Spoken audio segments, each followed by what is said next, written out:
Everyone स्वागत छ फेरि पनि मेरो अर्को भिडियोमा। हजुर सबैजनालाई कस्तो हुनुहुन्छ? हजुरहरू आशा गर्दैछु सन्चै हुनुहुन्छ। म पनि सन्चै छु र यहाँ चाहिँ म फटाफटी फुलको माला बनाउँदैछु। आज चाहिँ एकादशी हो, सो आज चाहिँ कीर्तन छ बरपिपलको गछमा, त्यही भएर यहाँ म माला बनाएर रेडी गरेर राखेको छु। हेर्नुहोस् न कस्तो राम्रो भएको छ हो।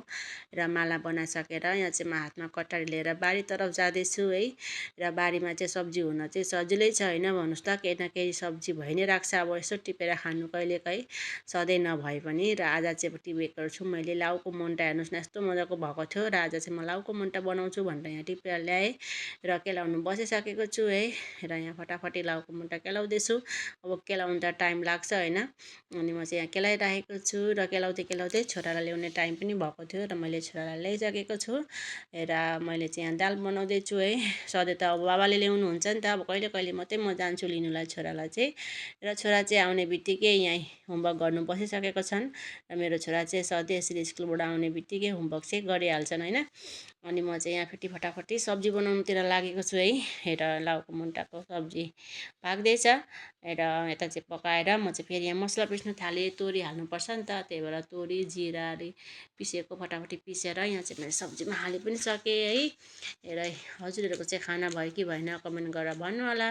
र अघि बारीमा आएको त के अरे पदिना चाहिँ टिप्नै भुलेछु, हेर्नुहोस् न। अनि फेरि यहाँ म पदिना टिप्न आएको छु। बाबालाई चाहिँ चटनी चाहिन्छ कि, अनि कहिले धनियाँको कहिले पुदिनाको बनाइदिन्छु नि त, मनपर्छ बाबालाई चाहिँ। र यहाँ चाहिँ म फटाफटी फेरि चटनी पनि बनाउनु थालेँ है। र यता लसुन पुदिना हालेर फटाफटी बनाइदिँदैछु र मेरो चटनी पनि बनेर रेडी भयो र यता मेरो दाल पनि रेडी भएको छ है।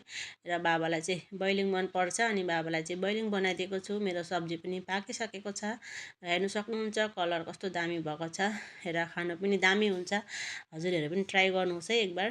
र छोरा चाहिँ यहाँ भात खाँदैछन् होइन। छोरा चाहिँ दालसँग मात्रै खान्छन्, सब्जी चाहिँ त्यसरी खाँदैनन्, कुनै कुनै सब्जी मात्रै खान्छन् अब। र खानासाना खाएर अब छोरालाई सुताउँछु अनि मात्रै खाने खाना भनेको नि त। अनि छोरा चाहिँ अब पानी खाँदै यहाँ बसिरहेको छन् र मेरो छोरा चाहिँ यहाँ निदाइ पनि सक्यो, हेर्नु न।